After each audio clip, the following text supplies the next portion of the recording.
Hi hello my dear மக்களே, வணக்கம். இன்றைக்கி வந்துட்டு ரிஷப் ஷெட்டி எழுதி இயக்கியிருக்கிற காந்தாரா சாப்டர் 1 படத்தோட விமர்சனத்தை பற்றி தான் பார்க்க போகிறோம். இந்த படத்தில் வந்து பார்த்திங்கன்னா ரிஷப் ஷெட்டி, ருக்மிணி வசந்த், ஜெயராம், குல்ஷன் தேவியா இவங்க எல்லாமே வந்துட்டு நடிச்சிருக்கிறாங்க. கதம்பர் வம்ச ஆட்சியும் போது நடந்த ஒரு கதையை பற்றின படம் தான் வந்துட்டு இந்த காந்தாரா சாப்டர் 1. ஏற்கனவே இதனோட முதல் பகுதி வந்திருந்துச்சு. இது வந்துட்டு அந்த பகுதிக்கு முந்தைய காலங்களில் நடந்த கதை. இந்த படத்தோட கதையை பொறுத்தளவுக்கு இந்த படத்தில் காந்தார இன மக்கள், பிஞ்சர்லா மக்கள் மற்றும் பங்க்ரா ராஜ்ய மன்னர்கள், இந்த மாதிரி 3 பிரிவை வந்து காமிக்கிறாங்க. இதில் வந்துட்டு இந்த காந்தாரா பழங்குடியின மக்கள் வந்து பார்த்துட்டிங்கன்னா அந்த அடர்ந்த காட்டையும் அங்கே இருக்கக்கூடிய தங்கள் வழிபடக்கூடிய தெய்வமான சிவனையும் வந்து பாதுகாக்கிற வேலையை செஞ்சுட்டு இருக்கிறாங்க. பிஞ்சர்லா பழங்குடியின மக்கள் வந்துட்டு அந்த காட்டையும் அந்த கடவுளையும் அபகரித்து இவங்க வந்துட்டு காந்தார இன மக்கள் வந்துட்டு நல்ல விஷயத்துக்கு பயன்படுத்தணும்னு யோசிக்கிறாங்க. பிஞ்சர்லா பழங்குடியின மக்கள் வந்துட்டு அதை வச்சு இந்த பில்லிசூனியம் இந்த மாதிரி கெட்ட விஷயங்களுக்கு வந்துட்டு அந்த கடவுளை வந்து வசப்படுத்தணும் அப்படிங்கிற ஒரு முயற்சியில் ஈடுபடுறாங்க. பங்க்ரா ராஜ்ய மன்னரான குலசேகரன் வந்துட்டு அங்கே இருக்கிற வாசனை திரவியத்தை மேலே ஆசைப்பட்டு அந்த காட்டில் இருக்கிற வாசனை திரவியங்கள் எல்லாம் வந்துட்டு கொண்டு போகணும் அப்படிங்கிற ஒரு முயற்சியில் ஆரம்பத்தில் போகும்போது அவர் தெய்வத்தோட ஒரு சக்தியின் விளைவால் வந்துட்டு இறந்து போயிடுறாரு. அவரோட மகனான ஜெயராம் வந்துட்டு பார்க்குறாரு. அப்போ வந்து குழந்தையாக இருக்கிறாரு. அதுக்கப்புறம் அவர் ராஜ்யத்தில் அவருக்கு கொஞ்சம் பெரியவனானதுக்கப்புறம் 2 குழந்தைகள் பிறக்குது. ஒரு பெண் குழந்தை, ஆண் குழந்தை. அவங்களும் வளர்ந்ததுக்கப்புறம் அந்த ராஜ்யத்தோட மன்னராக வந்து பட்டம் சூட்டுறாரு.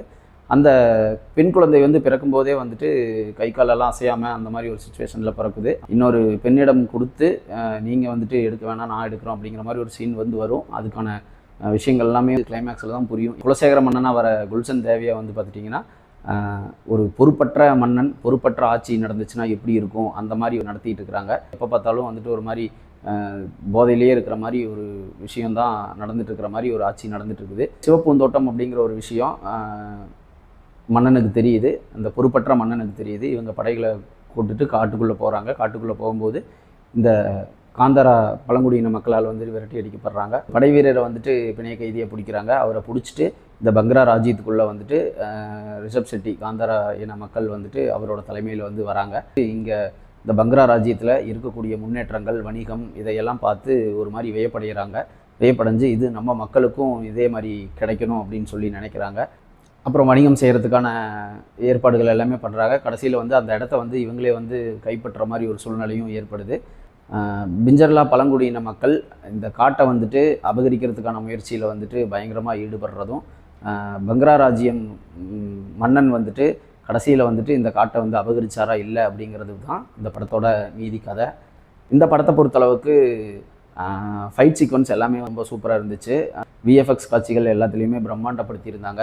அந்த பழங்குடியின மக்கள் வந்து அதே கேரக்டரில் வாழ்ந்த மாதிரி ஒரு சில விஷயங்கள் வந்துட்டு பார்த்தோம். இந்த படத்துக்கு வந்துட்டு அஜ்னீஷ் லோக்நாத் வந்துட்டு உண்மையாலுமே சூப்பராக இசையமைச்சிருந்தார். காந்தாராவிலேயே வந்து இவரோட இசை வந்துட்டு பிரம்மாண்டமாக இருந்துச்சு. அதே போல் இந்த படத்துலையும் இவரோட இசை வந்துட்டு பக்கபலமாக படத்துக்கு இருந்துச்சு அப்படின்னு சொல்லி தான் சொல்லணும். ரிஷப் ஷெட்டி அவருக்கு கிடச்சிருக்கிற எல்லா கதாபாத்திரத்தையும் சூப்பராக பண்ணியிருந்தார்.